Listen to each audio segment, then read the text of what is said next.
Bahkan ada Masjid Kapal Munzalan di Pontianak. Silahkan diklik di YouTube, Masjid Kapal Munzalan Pontianak. Setiap bulan masjid ini infaknya berapa terkumpul?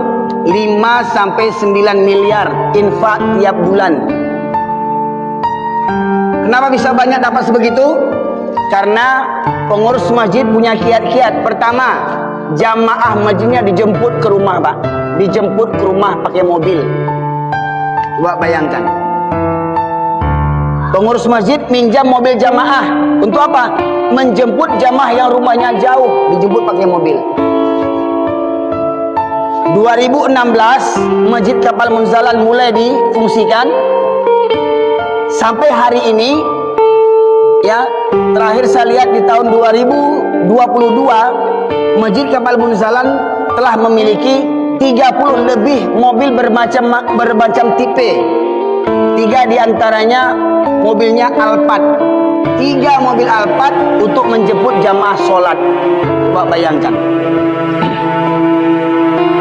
5 miliar infak tiap bulan itu untuk apa?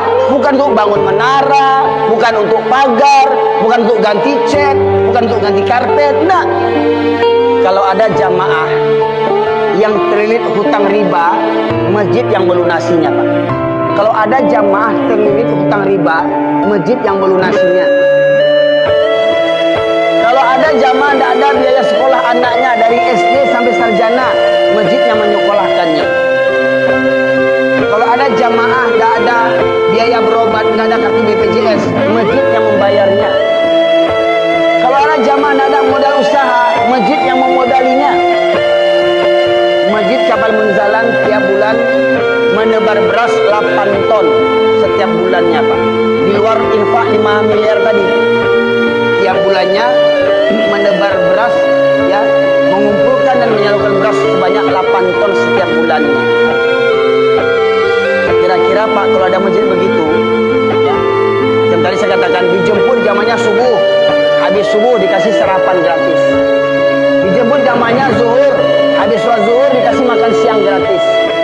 Dijemput jamaahnya isya atau maghrib, habis sholat maghrib dikasih makan siang gratis. Ini bukan cerita dongeng, Pak, kisah nyata. Ada yang pernah dengar belum? Ya? Bukan kisah nyata. Bahkan Masjid Kapal Munzalan ini mengadakan pelatihan. Saya mengikuti pelatihan yang kelima, PMB yang kelima, lewat Zoom. Berbayar 1 juta saya pribadi ketika itu. Dan kalau ada masjid-masjid ingin mengadopsi manajemen Masjid Kapal Munzalan, bisa dibimbing selama 1 tahun. Berinfaknya 2 juta. Dibimbing Kapal Munzalan selama 1 tahun agar manajemen masjidnya bisa seperti Kapal Munzalan, menjadi masjid yang kaya, yang mendapatkan infak 5 miliar setiap bulannya.